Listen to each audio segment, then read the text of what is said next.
There is a huge problem with horror movies today. Do you want to know why? Because the makers of these films clearly did not watch a horror flick that came out before 2010. Otherwise, you know what? We'd actually be getting some films that scare people.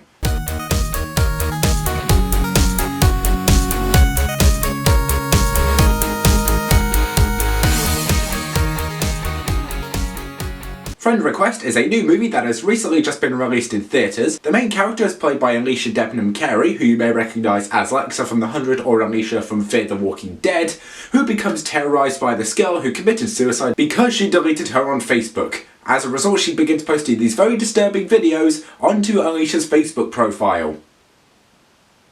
I'm not joking. That's actually the plot of the film. Now, as a species, we've done some pretty horrible things in our past. There is no denying that. We've got war, we've got bigotry, we created Jack and Jill. And after watching Friend Request, it's fairly easy to say that this could be one of our punishments for it. From the very beginning, I was starting to sense that something was off. The girl who Alicia Debnam-Carey's character becomes friends with before unfriending her is borderline psychotic. She follows her around everywhere. She stalks her on Facebook. She is liking and commenting on everything that this girl has ever posted online. And rightfully so, it's starting to freak out every other main character in the film. And surprisingly enough, this film does go down the Unfriended route, and it brings in the element of the ghost of the girl who killed herself somehow possessing the main character's computers. Jesus Christ, no wonder everyone thought this was a sequel to Unfriended. And of course, I can't talk about a very shitty horror movie without talking about the over-the-top use of jump scares. I swear to God, they appear almost every 5 minutes. And they always seem to appear whenever there's a scene that's supposed to be building suspense. The volume of the music begins to decrease, and then suddenly, out of nowhere, boo! Another jump scare, even though you kind of already had it coming. The film did have a chance of doing right, but it failed. And not only that, but we've also got the very over-the-top use of gory imagery. Because if a film has gory imagery in it, that means it must automatically be scary, right?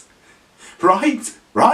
I'm pretty sure Friend Request is only relying on those two things to try and make itself look scary. It's not really relying on any actual suspense. It feels like it was just made for a quick amount of money. If there's even the tiniest little thing that could be a saving grace for this movie, it's Alicia Debnam-Carey's acting. I've always been a fan of her ever since I saw her on The 100 for the first time, and I also really do like seeing her on Fear the Walking Dead. She really does put in as much as she possibly can for this film. It does look like she's the only one that's putting any effort into this. The rest, on the other hand, just seem to be there to get a quick check. Besides her though, there were so many inconsistencies in the plot that when it got to the moments that were supposed to be suspenseful, I felt nothing but annoyance because of how much the rest of the film angered me. I would not recommend this to anyone.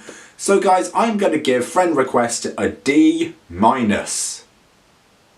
I do get the feeling now that we are going to get a lot more cyber ghost related horror stories, because that does seem to be the thing now. Unfriended did seem to start that trend off. I mean, last time we did get a huge amount of found footage movies, which I'm really hoping it's going to start to die out soon. But I'm willing to bet anything that that's going to happen. Guys, thank you so much for watching this review. Let me know in the comment section below what your thoughts on Friend Request were. And other than that, I've been Tartarus Pictures, and I will see you later. Good night.